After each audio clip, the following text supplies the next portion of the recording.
Hi everyone, it's Derek from the iReady podcast here, and this is my reaction to the 4-2 away victory against Aberdeen in the Premiership today.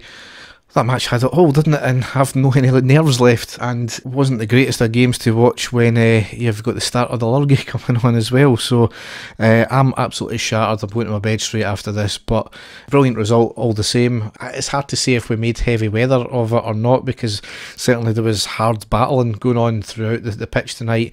We'll get into obviously the controversial decisions, but certainly after the red cards we were the second team. Unfortunately, we didn't change shape until later on. And you know, both teams were down to 10 men, but Aberdeen were playing like they had the man advantage, which was really disappointing to see. But we weathered the storm. We had a few bits of good goalkeeping from McGregor, and you know, we're coming away with a 4-2 victory. It was showing a lot of character, I thought, tonight. So got to be happy with that, haven't you? So the first kind of 20 minutes or so until we got opened the scoring, both teams were up for it. Arguably it was maybe a bit scrappy in that first period, but you know, very fairly pleased with the work rate. Aberdeen were given as good as they got, and there was not a great deal of chances throughout the first kind of 20 minutes. And we got our goal on the 19th minute with Alfredo Morelos scoring. It was a lovely drive and run on the edge of the box from far left to right by Kent, and he went into the box, had a blistering shot, the keeper saves, comes out to Morelos in the box and had a volley and into the back of the net from the left hand side of the box. Brilliant from Morelos to pick up the ball. And even better work from Kent. He's done that so often, where he's kind of dragged the ball from one side of the field to the other, and then had a shot into the opposite corner. And you know, and it was a bit unfortunate. It was a great save from the keeper, but Morelos was there to mop up the spillage. So good all-round goal.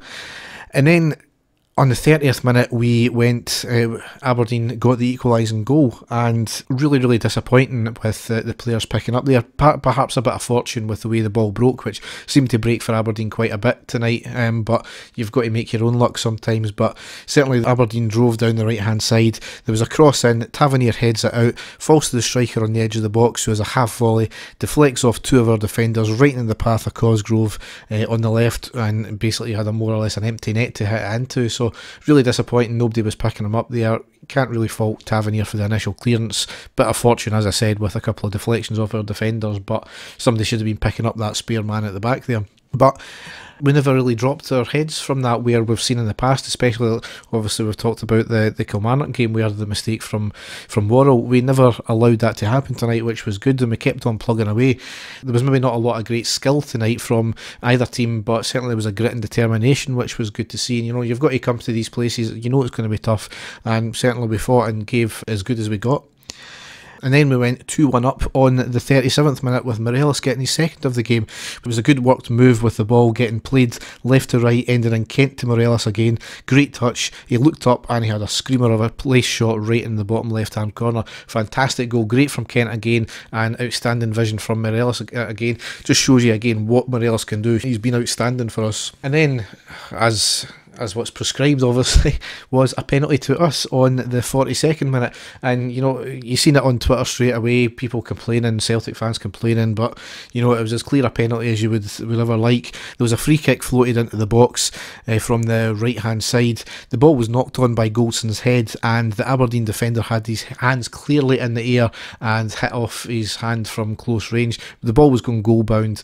There's no arguments about it whatsoever, and you know, Michael Stewart can go on about biomechanics all he likes, because certainly it was an unnatural position, and we duly got the penalty, so no complaints. Nobody can have any complaints about that, but no doubt they will. Into half time, I was obviously got to be fairly content with that. It was a good, hard fought game so far. As I said, slightly scrappy, but we'll take that because of the, you know, who the opposition were playing, and we had to dig deep.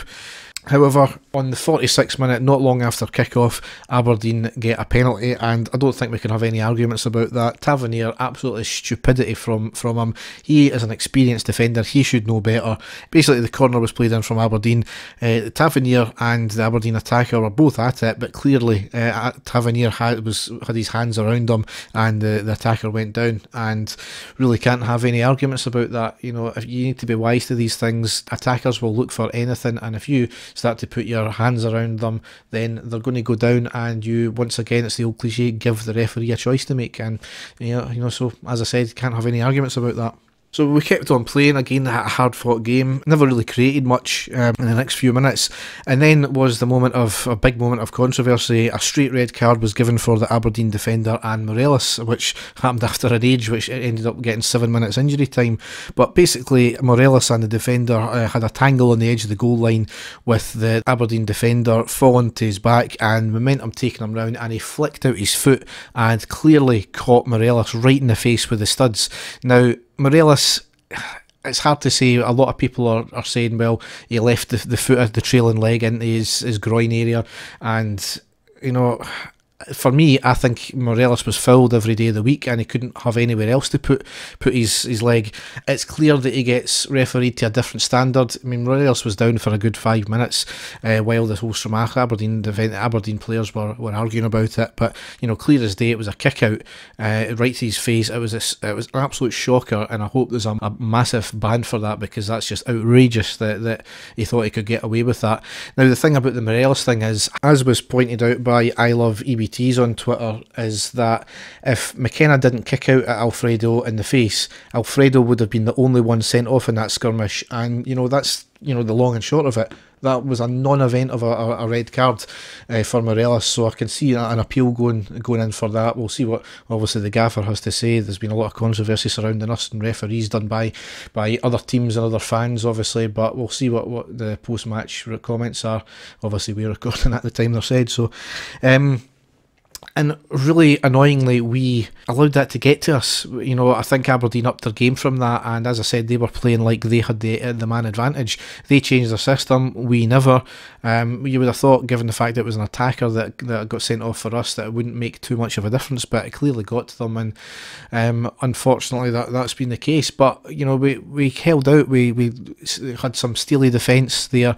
Aberdeen had a couple of chances, one with, you know, arguably a bit of controversy, where McGregor slid into a tackle into his box, got the ball clearly, but his trailing leg clearly connected with the Aberdeen attacker. But at the end of the day, McGregor had no other option but to go in like that, because his studs would have caught on the turf and he would have been the one injured. So you know, I don't have any issues with that challenge, as it were, there. And he had another couple of good saves towards the end of it. We never really offered much until we scored. The forward came on shortly after. We went down to 10 men, and Aberdeen clearly going for it, and they had pushed the players up. We had a great move, a lovely sweeping move. We're playing the ball down the right hand side. Jack cuts it back. The ball eventually worked to Defoe on the left hand side of the box and had an outstanding shot. It was a difficult shot to take at an angle, but he shot it into the back of the net, and 4-2, and that rounded out the game on the 94th minute. So, as I said, got to be happy with that. It was a hard-fought victory.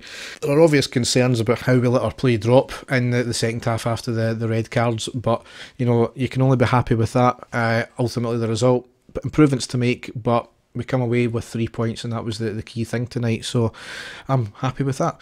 So it leads into the next game, which is going to be another hard-fought game against Kilmarnock in the Scottish Cup 5th round. A really stupid time on the Saturday, but we'll watch it anyway. So thanks for listening, and goodbye.